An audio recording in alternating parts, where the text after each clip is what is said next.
ಇನ್ನು ದರ್ಶನ್ ಕೇಸ್ ವಿಚಾರಕ್ಕೆ ಬರೋಣ.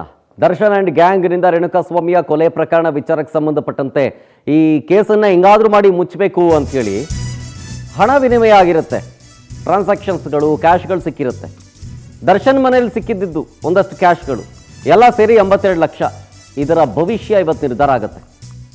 ದರ್ಶನ್ಗೆ ಇದನ್ನು ಬಿಡುಗಡೆ ಮಾಡಬೇಕಾ, IT ಇಲಾಖೆ ಬಳಿ ಇರಿಸ್ಬೇಕಾ ಈ ದುಡ್ಡನ್ನು ಗೊತ್ತಾಗುತ್ತೆ ಇವತ್ತು. ಈ ಕುರಿತು ಆದೇಶ ಕೊಡುತ್ತೆ 57ನೇ CCH ಕೋರ್ಟ್.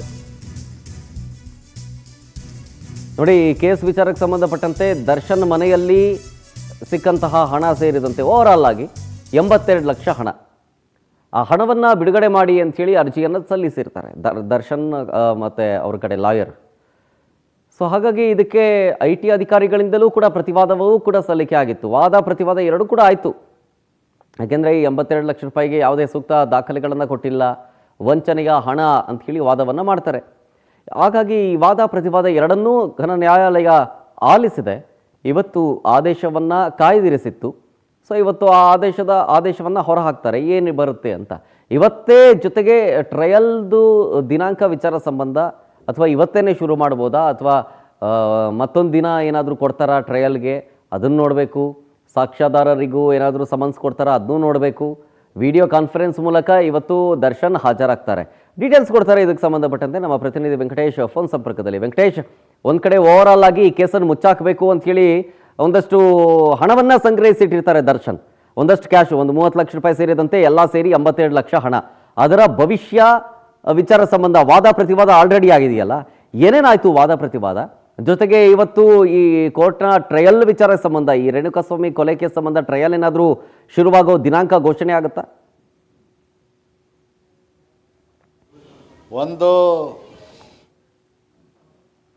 ಈ ಹಣಕ್ಕೆ ಸಂಬಂಧಪಟ್ಟಂತೆ ವಾದ ಪ್ರತಿವಾದವನ್ನು ಆಲಿಸಿರುವಂತಂದ್ರೆ ರೇಣುಕಾಸ್ವಾಮಿ ಕೊಲೆಗೆ ಸಂಬಂಧಪಟ್ಟಂತೆ ನಟ ದರ್ಶನ್ ಹಾಗೂ ಪ್ರೊಡ್ಯೂಸರ್ ಸೇರಿದಂತೆ ಅವರ ಮನೆಗಳಲ್ಲಿ ವಶಪಡಿಸಿಕೊಂಡಿದ್ದಂತಹ ಹಣಕ್ಕೆ ಸಂಬಂಧಪಟ್ಟಂತೆ IT ಇಲಾಖೆಗೆ ಒಂದು ಪೊಲೀಸರು ಒಂದು ಪತ್ರವನ್ನು ಬರೆದಿರ್ತಾರೆ. ಅದರ ವಿಚಾರವಾಗಿ ಹಣವನ್ನು ಕೂಡ ಇವರೇ ತೆಗೆದುಕೊಂಡಿರ್ತಾರೆ. ಅಲ್ಲಿವರೆಗೂ ಕೂಡ ಈ ಹಣ ಇರುವಂತದ್ದು. ಆದ್ರೆ ಈ ಹಣವನ್ನು ಬಿಡುಗಡೆ ಮಾಡಬೇಕು ಅಂತ ಹೇಳಿ ದರ್ಶನ್ ಕುಟುಂಬಸ್ಥರು ಕೂಡ ಒಂದು ಪತ್ರವನ್ನು ಬರೆದಿದ್ರು. ಆದ್ರೆ IT ಅಧಿಕಾರಿಗಳು ಈ ಹಣಕ್ಕೆ ಇದುವರೆಗೂ ಕೂಡ ಅವರು ಯಾವುದೇ ಮೂಲ ದಾಖಲಾತಿಗಳನ್ನ ಸಲ್ಲಿಸಿಲ್ಲ, ಇದು ಹೇಗ್ ಬಂತು ಅನ್ನೋದ್ರ ಬಗ್ಗೆ ಕೂಡ ಇದುವರೆಗೂ ಕೂಡ ಸ್ಪಷ್ಟಪಡಿಸಿಲ್ಲ. ಹಾಗಾಗಿ ಅದು ಸ್ಪಷ್ಟಪಡಿಸಿದ ನಂತರ ಹಣವನ್ನ ಅದಕ್ಕೆ ಸಂಬಂಧಪಟ್ಟಂತೆ ಹಣವನ್ನು ಬಿಡುಗಡೆ ಮಾಡಬೇಕಾಗುತ್ತೆ ಅಂತ ಹೇಳಿ ಇವರು ಪ್ರತಿವಾದವನ್ನ ಮಾಡಿದ್ರು. ಆದ್ರೆ ಎರಡೂ ಕಡೆ ವಾದ ಪ್ರತಿವಾದವನ್ನು ಆಲಿಸಿರುವಂತಹ ನ್ಯಾಯಾಲಯ ಇವತ್ತು ಆದೇಶವನ್ನ ಪ್ರಕಟ ಮಾಡುವಂತದ್ದು. ಅಂದ್ರೆ ಹಣಕ್ಕೆ ಸಂಬಂಧಪಟ್ಟಂತ ದಾಖಲಾತಿಗಳೇನಿದೆ ಅದನ್ನ ಇದುವರೆಗೂ ಕೂಡ ಸಬ್ಮಿಟ್ ಮಾಡಿಲ್ಲ ಅಂತ ಕೂಡ ಹೇಳ್ತಾ ಇರುವಂತದ್ದು. ಅಲ್ಲದೆ ಇವತ್ತು ಈ ಕೇಸ್ಗೆ ಸಂಬಂಧಪಟ್ಟಂತೆ ಈಗ ದರ್ಶನ್ ಕೇಸ್ಗೆ ಸಂಬಂಧಪಟ್ಟಂತೆ ಇವತ್ತು ಸಮನ್ಸ್ ಅಂದ್ರೆ ಕೊಡುವಂತದ್ದು ಸಾಕ್ಷಿಗಳೇನಿರ್ತಾರೆ ಅವರಿಗೂ ಕೂಡ ಸಮನ್ಸ್ ಅನ್ನ ಕೊಡುವಂತ ಕೆಲಸವನ್ನ ಮಾಡ್ತಾರೆ. ಅಂದ್ರೆ ಟ್ರಯಲ್ ದಿನಾಂಕ ನಿಗದಿ ಆದ ನಂತರ ಎರಡೂ ಕಡೆ ಕೂಡ ಪ್ರತಿವಾದ ಅಂದ್ರೆ ಇಲ್ಲಿವರೆಗೂ ಕೂಡ ಕೊಟ್ಟಿರುವಂತಹ ಸಾಕ್ಷಿಗಳೇನಿದೆ ಅದನ್ನ ಪರಿಗಣನೆ ಮಾಡಬೇಕು ಅಂತ ಹೇಳಿ ಕೂಡ ಹೇಳಿರುವಂತದ್ದು. ಅಂದ್ರೆ ಯಾವುದನ್ನು ಕೂಡ ತಿರ್ಚಿದೆ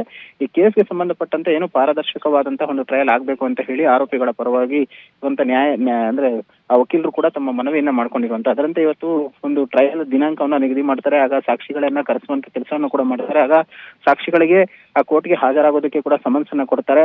ಈ ಘಟನೆಗೆ ಸಂಬಂಧಪಟ್ಟಂತೆ ಎಲ್ಲರೂ ಕೂಡ ಕೋರ್ಟ್ಗೆ ಬರ್ಬೇಕಾಗುತ್ತೆ. ಅದ್ರ ದಿನಾಂಕವನ್ನ ನಿಗದಿ ಮಾಡಿದ ನಂತರ ಅಸಲಿ ಏನೋ ಒಂದು ಟ್ರಯಲ್ ಶುರುವಾದಾಗ ಈ ಆರೋಪಿಗಳಿಗೆ ಒಂದು ಶಿಕ್ಷೆ ಆಗುತ್ತಾ ಅನ್ನೋಂಥದ್ದನ್ನು ಕೂಡ ನೋಡ್ಬೇಕಾಗಿರುವಂತಹ Sharath. Okay, thank you Venkatesh ಡೀಟೇಲ್ಸ್ಗಾಗಿ.